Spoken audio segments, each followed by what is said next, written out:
What is up, everybody? It is Alex from Heavy New York calling from the quarantine zone again, and this time we got René of Accuser. Thank you so much for your time, man. Okay, thank you for having me. Yep, it's so awesome to have you here. You have the brand new self-titled record scheduled to come out very soon. Do you just want to talk about like how the making of the self-titled record was? Like, was there like a preconceived idea to kind of just make a direct follow-up to the mastery, or is this kind of like a new start for Accuser? I think it's definitely a kind of a new start, as long as you can call it a new start. It is like some things going back to the roots. There's a lot of influence from the early '80s stuff that we did many years ago. I actually came into the band 1 year ago back in the band because I used to be there for 20 years. Then I left. That was not a very good time for all of us, and then I'm back. So I've been back last year in September. So I was not involved in the whole songwriting process. I just did the things which happened since September. So but the feeling was like, I'm back in the band, and the feeling was like I've never been out. It was a little bit different. That's what Frank, our singer and main songwriter, told me. It was a little bit different than working with Dennis, who was the former guitar player in Accuser during that time period when I was out of the band. And it was a little bit different because Frank and me, it's I think more like a friendship, So the writing process to write music and talking about music and doing all that stuff with a deep friendship is I think a little bit different as a musician. So the songwriting process was a little bit different, and that's the reason why, because there came a lot of influences from the early days of the band, and that's the reason why these albums just called Accuser, because it's the essence of Accuser. It's the early stuff. It's the early setup. I think the early guitar line up, Frank and me, and with the view in the future. It's not only just the old stuff, because Accuser never did one record like another. We never did one record twice, even in the time when I was not in the band. And so this is a view back with a very, very far step in the future, and that's why we just called the band as essential just Accuser and put the paragraph on the cover. So is it fair to say, because correct me if I'm wrong, but Agitation was actually your last album before leaving Accuser, right? Yes, Agitation, yes. Yeah. So did it almost feel like you were just picking up after that in a way, or you said it's like still like a brand new start in a way? It feels like you never left. It's a new start, but it's like just picking up at that time period at Agitation, because I think as you can hear at the melody parts on the record, I think these parts were missing at the time when Dennis played on the band. Not to say anything bad about Dennis, but he's a different guitar player. And when I joined the band back, I think these melodic contract points at the music are back right now. So it's music we wrote for the future, but with the spirit of the things we did 10 years ago. So it's both of it. It's like picking up that time at the Agitation album, but it's also a new start to a new direction. Yeah, you're using elements of the past to dictate the future, which I think is really, really unique, because as an artist, you always carry the history with you. So it's really cool how like you are able to kind of use what you've learned from the past Accuser albums and really create something that really demonstrates the future. Yes, that was the thing that we would like to do, because we are musicians, we are friends, and Accuser is definitely a big part in the most time of our lives. I think we are Frank and me are friends for about 35 years, so we know each other perfectly, and this time it's always, you can always hear it in that kind of music. as I already told you, the friendship and the kind of music, it's always, it's always inside. You do not change that much that you can be totally another musician or another person. That's not possible. So these times in the past are always in your heart, and in your head, and in your brain, and you always can hear it. And I think that's the reason why this album is like it is right now. Yeah, and do you think that maybe that, even though obviously this album isn't even out yet, so maybe I could be asking this question way too early, but do you feel like that this maybe opened more doors for the songwriting process in the future of Accuser? Yes, definitely. Because during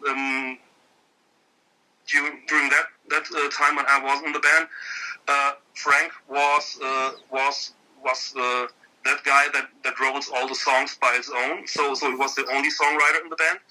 And right now it changed a little, because when the reason that I come back right now is that I'm involved in the songwriting process. As I already said, I came a little later. Frank definitely started with songwriting, but then I joined the songwriting process, and I think that's changes a lot.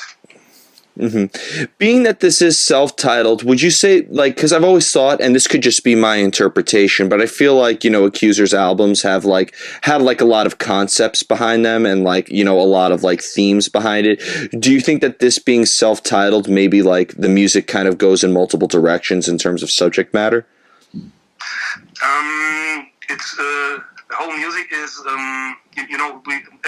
as you already said, lyrical wise, subject matters, it was always not that different from the albums. They are always very critical music with our environment and politics and stuff. So Frank always wrote about things that happens in life, and that not just matters to him, to the whole environment and to the whole society. And there are always a lot of bad things going on, and that's that concept, lyrical wise, is also on the new album.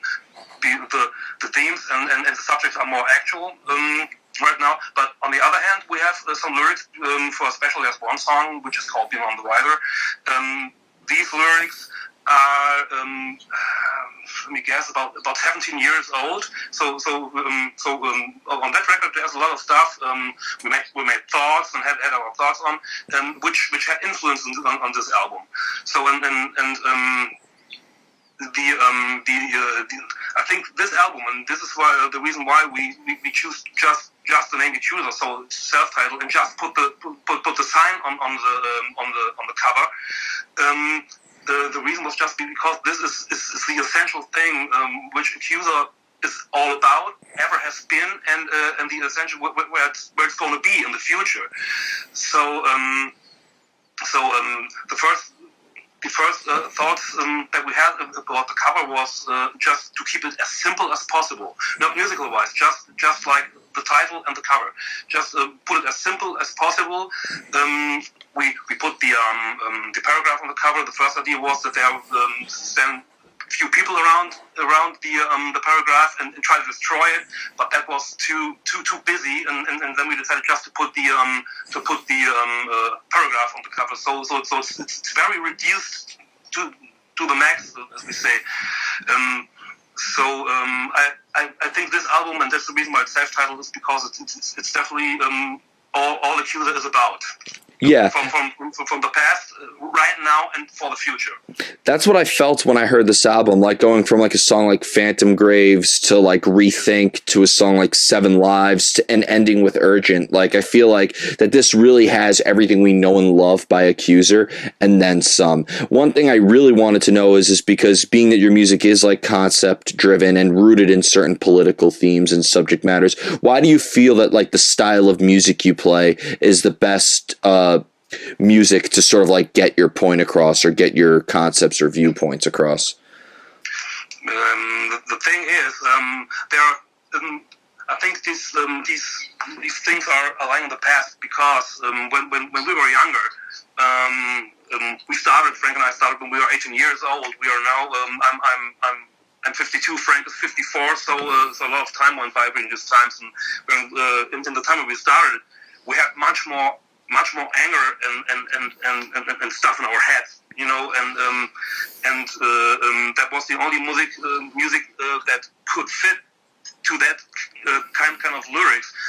We are not a political band, but we, especially Frank, is always has thoughts about things which going wrong, or which you know, this destroying environment and politicians who doing the things they're doing is always bad things happening in the world, and these concept themes are always in the Accuser records.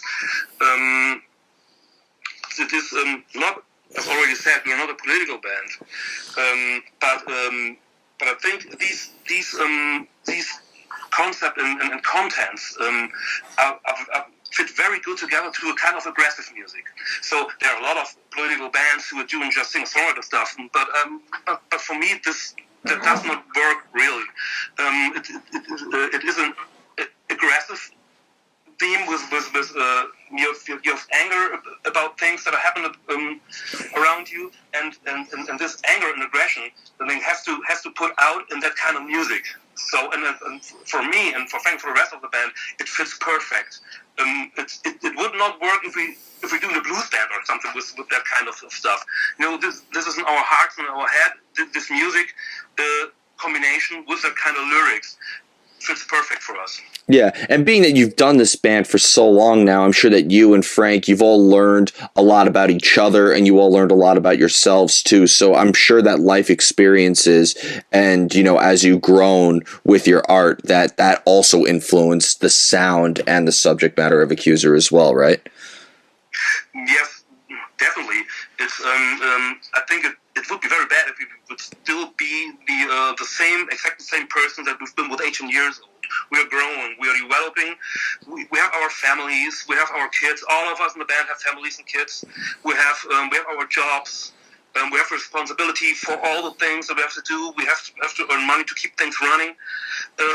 So these things changed definitely as we were 18 years old and we're just just little beer drinking kids playing thrash metal. We don't have any sorrows about anything which matters our own lives. You know, like we didn't have families. We were safe.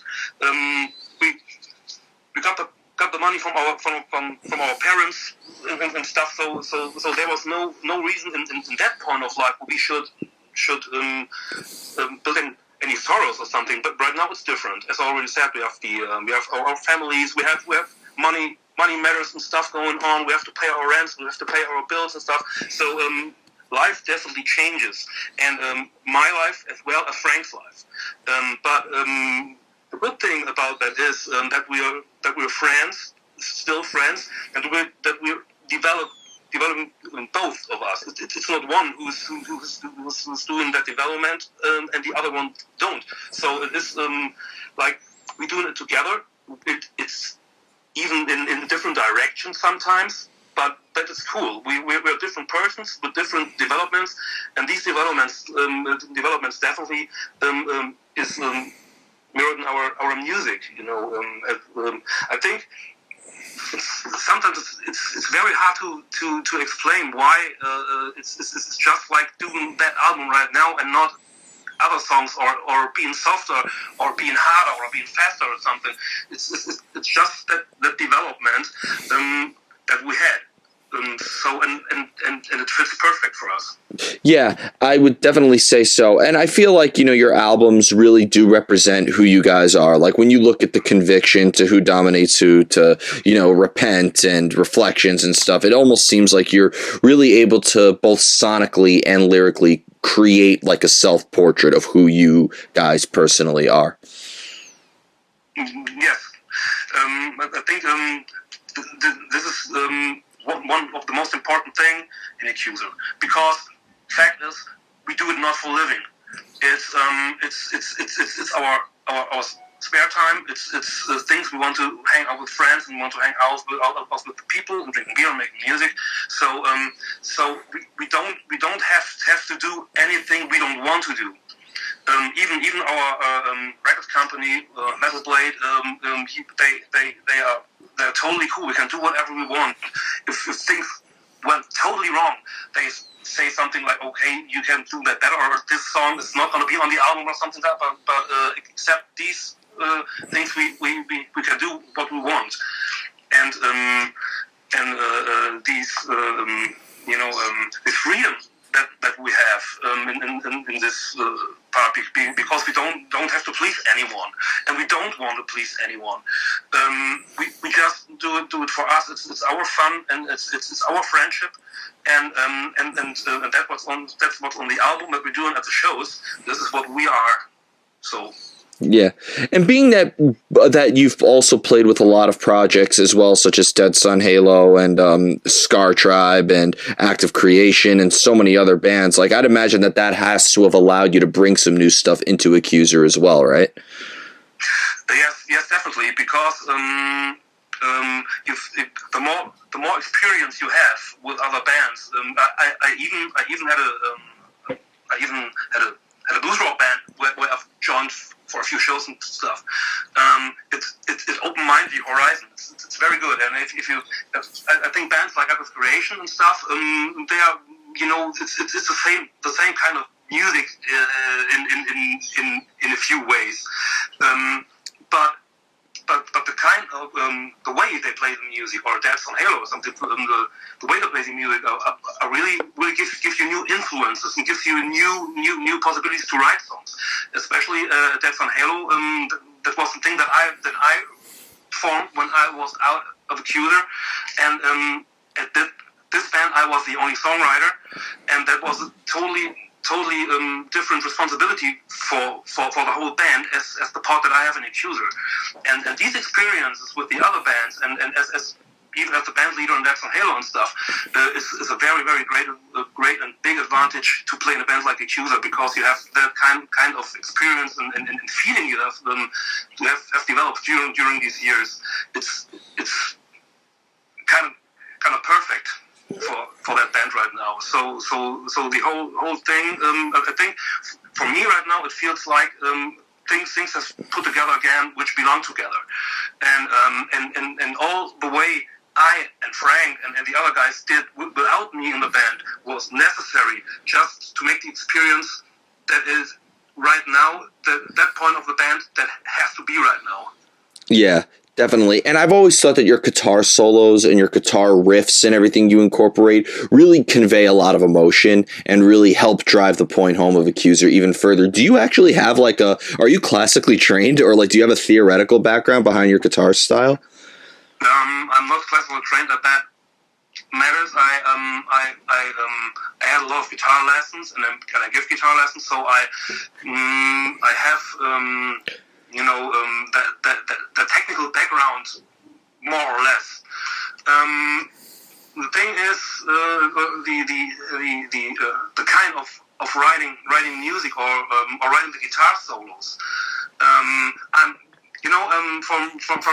From my dad's days on, I've always been a very great Wishbone Ash fan, which they did these Argus album, which is packed with twin lead stuff, and the early Iron Maiden.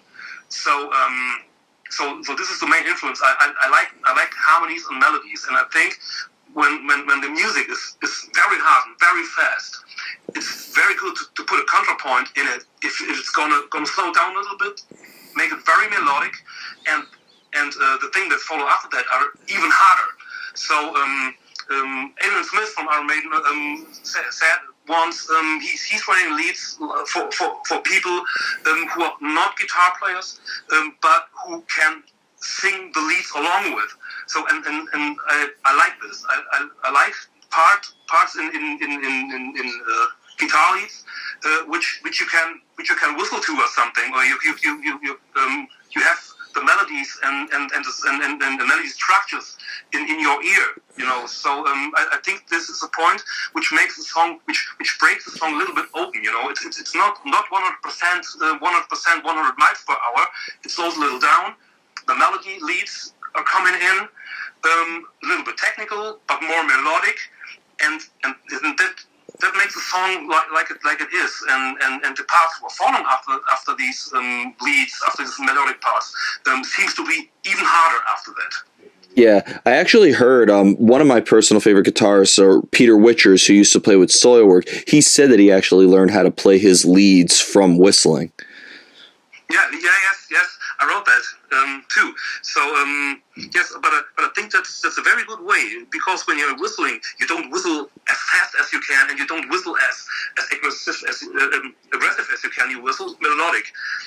You're always whistling melodies, and if you have a part and you whistling a melody which fits and which sets in your ear, it's perfect. That's the perfect guitar lead. I think these extremely fast leads and these extremely technical leads, I think this is the thing. The most people can't deal with that thing, because they are not a guitarist or other musician. They just hearing that very, very fast solo, and sometimes it bugs them. So I think these very fast technical acrobatic is from guitarists to guitarists, but the rest who are not playing guitar are not into that stuff. So I always try to do a middle way between it, to play some technical things, but not that much. The most thing must be melodic, and you have to sing along with it. Definitely. And again, guitar solos, I've always said that guitar soloing is pretty much like the second lead vocalist in terms of conveying emotion and imagery and melody and technical excellence as well. So I feel like, you know, when you're playing like lead guitars, you know, it always helps to have a piano or a keyboard handy. It always helps to be able to whistle. It's always helpful just to, I've even I know some guitar players who don't like to contribute solos until they look at the lyrics to the songs even. Yes. This is not what I do.